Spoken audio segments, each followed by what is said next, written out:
J'espère que tu as passé une bonne journée ou une bonne nuit.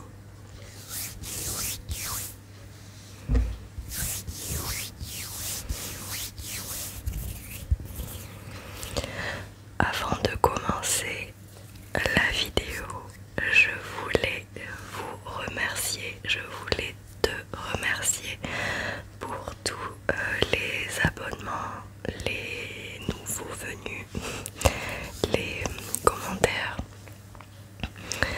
les likes. Vraiment, il y a des commentaires qui m'ont beaucoup touché et je vous remercie du fond du cœur. Ça me fait très plaisir. Je vous fais des gros bisous.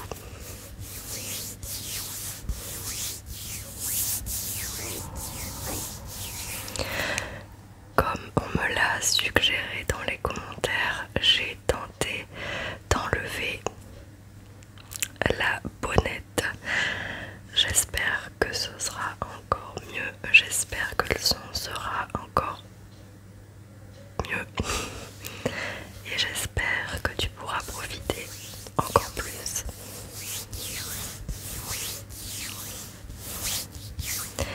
Comme tu l'as pu le voir dans le titre, aujourd'hui c'est une lecture chuchotée.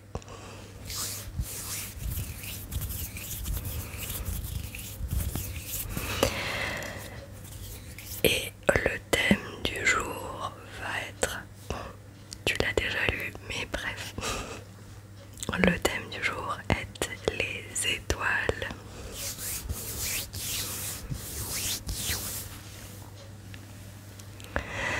Mais avant de commencer, je te laisse bien t'installer et je te présente une... comment on appelle ça? Quelque chose qu'on suspend, et c'est une Saturne.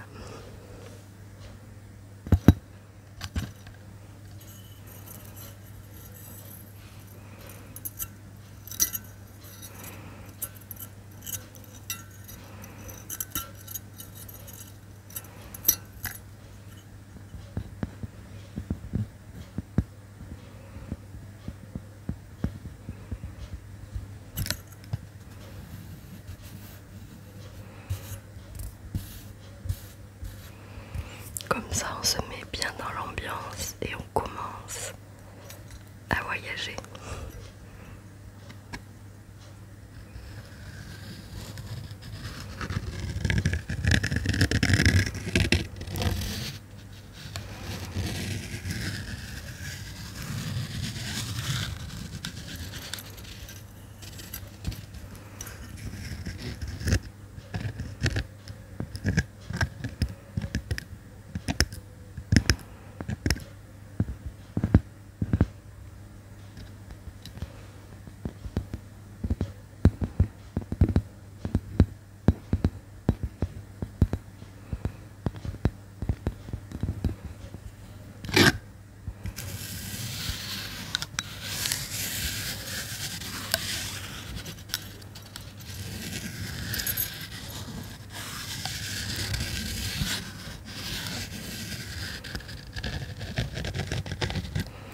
Alors on peut penser que c'est une boule de Noël, mais je la trouve tellement jolie que je l'accroche toute l'année dans mon salon.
j'espère que tu es prêt.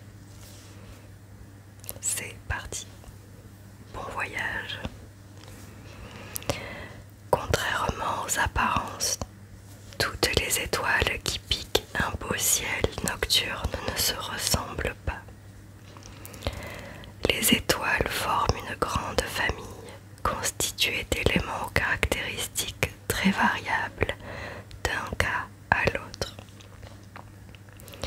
Si tout cela peut sembler complexe à première vue, on peut comprendre cette diversité dans les grandes lignes à partir de quelques considérations physiques. C'est dans la première moitié du XXe siècle que l'on a commencé à décrire en matière physique densité, température, etc. en fonction de la profondeur, l'intérieur des étoiles. Ces descriptions ne pouvaient être confrontées à des observations, sauf en ce qui concerne ce qui est observé en surface, température de surface, luminosité. L'intérieur des corps célestes était inaccessible, du moins c'était le cas jusque dans les années 1975-1980. À cette époque, les physiciens ont compris que les petites oscillations de la surface, des déplacements à des vitesses de quelques centaines de mètres par seconde, avec une périodicité d'environ 5 minutes, étaient en fait la manifestation en surface d'ondes qui se sont propagées dans l'intérieur de l'étoile. Encore plus intéressant, la périodicité de ces ondes renseigne sur les conditions physiques qu'elles ont rencontrées à l'intérieur de l'étoile. L'analogie est souvent faite avec celle d'un instrument de musique. La corde d'un violon donnera une note un peu différente, ou, dit en termes physiques, elle oscillera avec une période un peu différente, selon que le violon sorte d'un four ou d'un congélateur. La sismologie des étoiles, c'est aussi le principe de la sismologie qui nous permet de remonter à des informations sur l'intérieur de la Terre. Ainsi, la sismologie solaire ou stellaire nous permet d'estimer les températures au cœur des étoiles, 15 millions de degrés au centre du Soleil. Un satellite lancé sous l'égide du CNES a pu se consacrer entre autres à la sismologie des étoiles. Il s'agit de la mission COROT, lancée fin 2006 et qui depuis moissonne les informations sur l'intérieur des étoiles. Étoiles, la diversité du monde stellaire.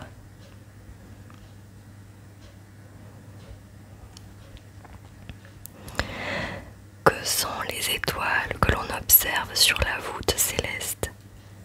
Dans la diversité du monde stellaire, ces énormes boules de gaz chaud, différentes par leur masse, leur luminosité et leur couleur, forment une grande famille et constituent un domaine d'exploration fascinant.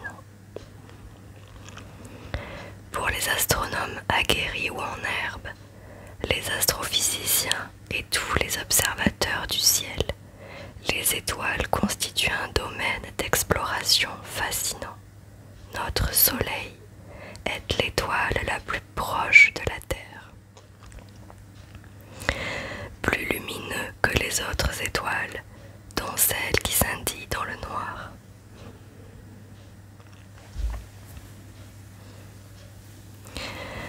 La vie d'une étoile.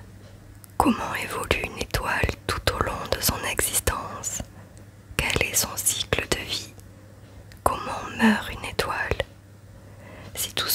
sembler complexe à première vue, on peut comprendre le monde stellaire dans les grandes lignes à partir de quelques considérations physiques.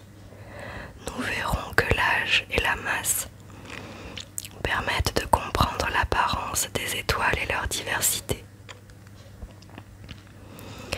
Dans ce dossier, vous pourrez découvrir que les étoiles ne se ressemblent pas toutes. Comment y voir clair dans toute cette zoologie, le temps qu'a pris cette évolution?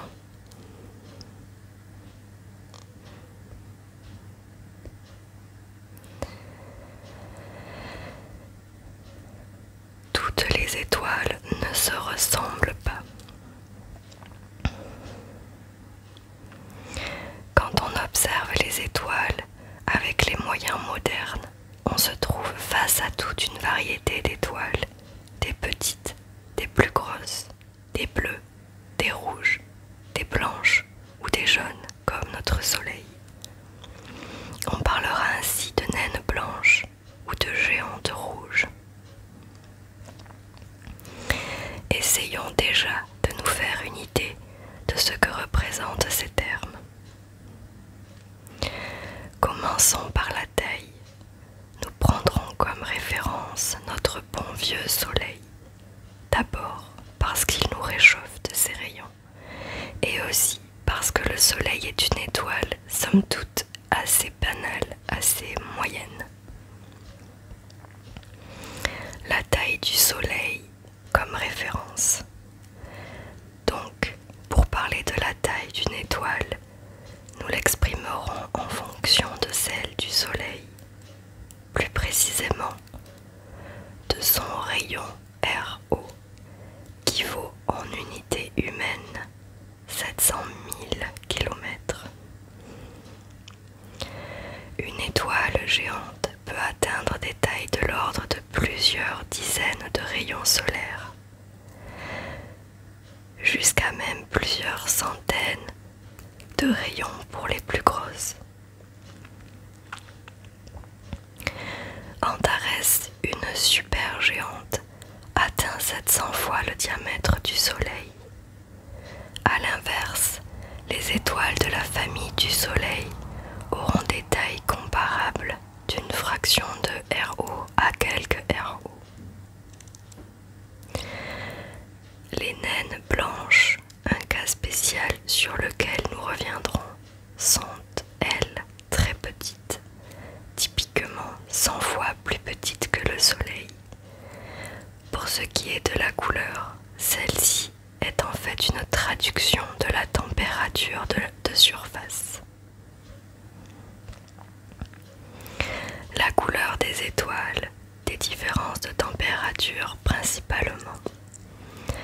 Cependant, en physique, les correspondances de couleurs sont différentes de celles en vigueur dans une salle de bain. Une étoile bleue est chaude, une étoile rouge est relativement froide. En surface, les étoiles les plus chaudes culminent à 20 ou 30 000 degrés, à comparer à notre Soleil dont la surface est aux alentours de 5 800 degrés. Les étoiles les plus froides descendent jusqu'à 3 ou 4 000 degrés. Ainsi, une géante rouge typique sera une étoile dont la taille est de l'ordre de la dizaine de fois celle du Soleil, alors que sa température de surface tourne autour des 4000 degrés. Une naine blanche sera, elle, assez chaude, mais sa taille sera comparable à celle de la Terre, quelques milliers de kilomètres de diamètre.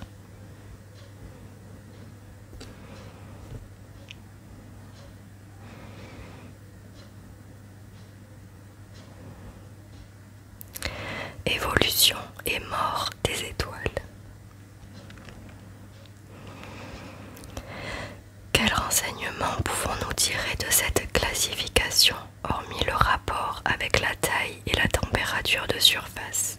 En fait, cette diversité d'apparence des étoiles peut s'expliquer dans les grandes lignes par deux caractéristiques de l'étoile: sa masse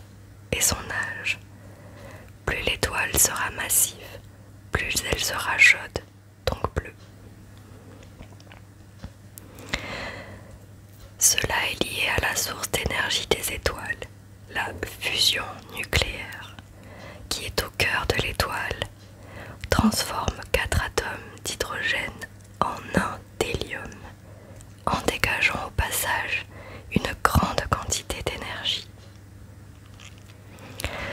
L'équilibre d'une étoile. Ces réactions de fusion seront d'autant plus rapides que la pression et la température centrale de l'étoile seront élevées.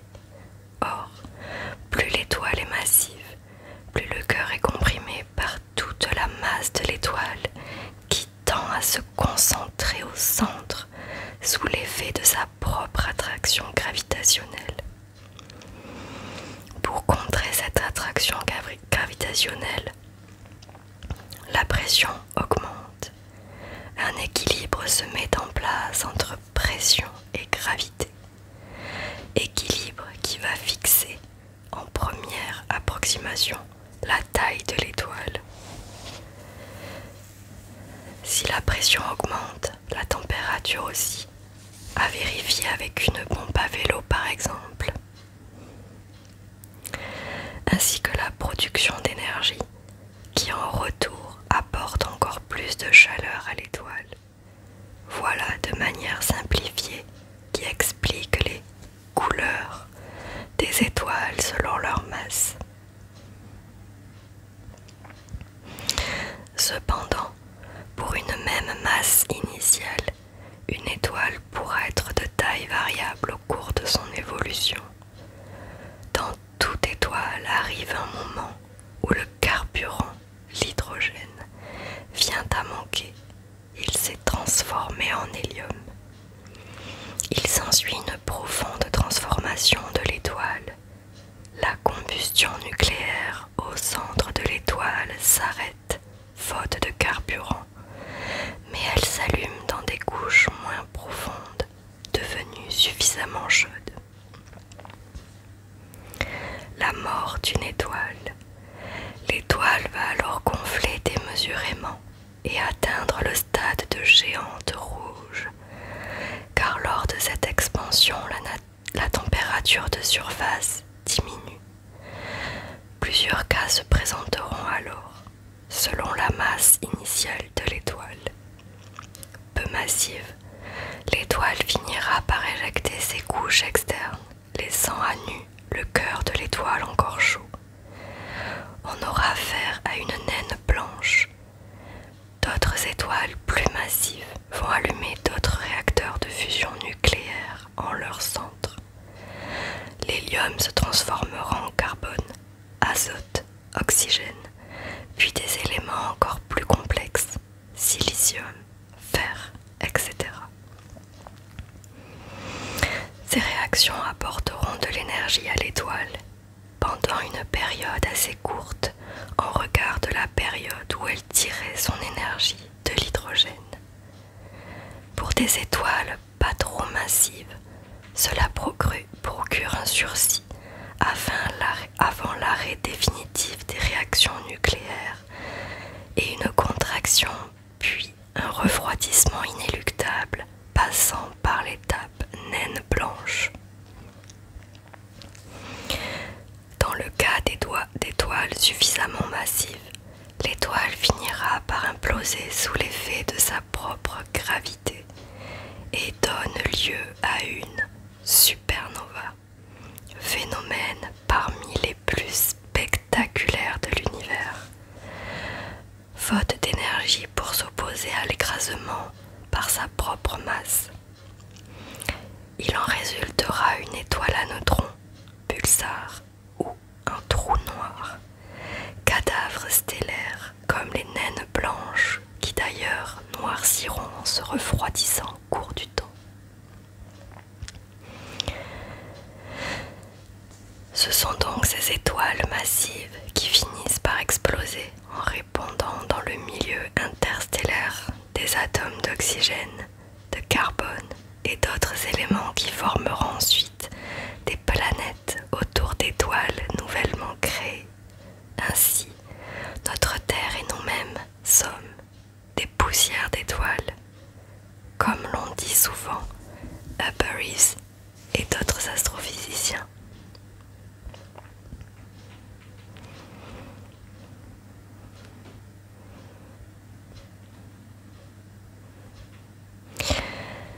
durée de vie des étoiles.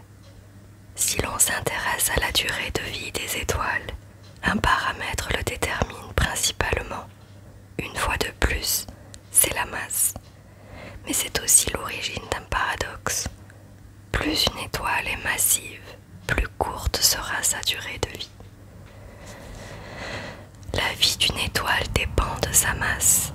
Plus importante elle est, plus elle consomme son carburant, l'hydrogène. Quelle durée de vie pour les étoiles? En effet, même si une étoile massive contient beaucoup de carburant, sa température centrale va être plus élevée que celle d'une étoile de moindre masse. Comme il a été mentionné plus haut, les réactions de combustion nucléaire vont être beaucoup plus rapides. Ainsi, une étoile comme le Soleil, de masse disons moyenne, brûlera son hydrogène central, seulement 10% de sa masse totale, en quelques 9 milliards d'années, selon les modèles actuels de description du Soleil. Mais une étoile de 10 masses solaires consumera ses réserves en seulement 30 millions d'années, alors qu'une petite étoile de 0,5 masse solaire subsistera 50 milliards d'années, soit bien plus que l'âge actuel supposé de l'univers.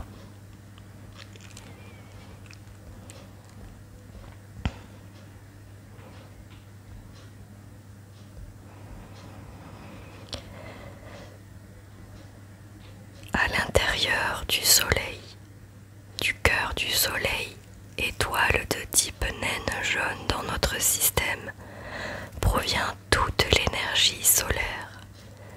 Ce noyau est le siège des réactions de fusion nucléaire. Une énergie transportée différemment selon les zones radiatives et convectives.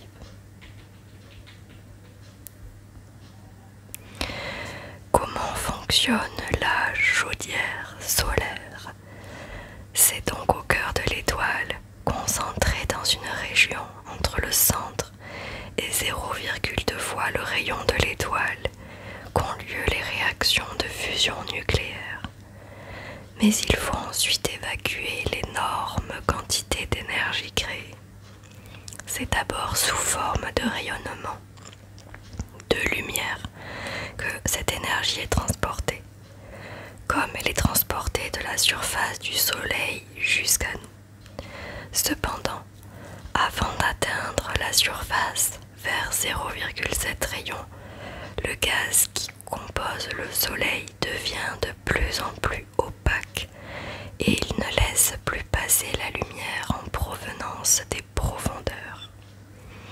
Se met alors en place un autre mode de transport de l'énergie, la convection, comme celle qu'on peut voir dans une casserole d'eau bouillante. La lumière ne pouvant passer, elle réchauffe le gaz qui remonte en bulle chaude vers la surface où elle se refroidira. Le Soleil et ses trois zones. Puisque la matière empêche la lumière de passer, c'est la matière elle-même qui va transporter l'énergie. On peut ainsi diviser le Soleil en trois parties. Le cœur nucléaire, puis la zone de radiation et enfin la zone de convection.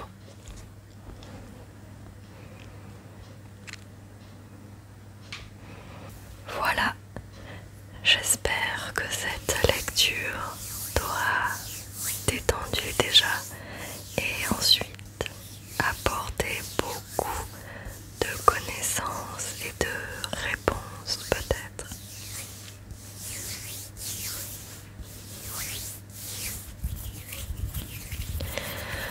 Vraiment,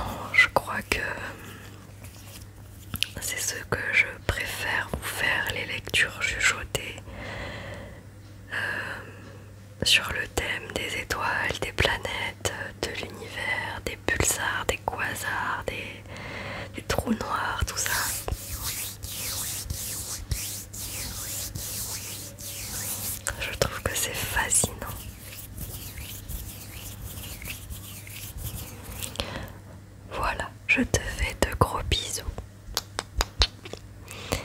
Je prends bien soin de toi et de tes proches.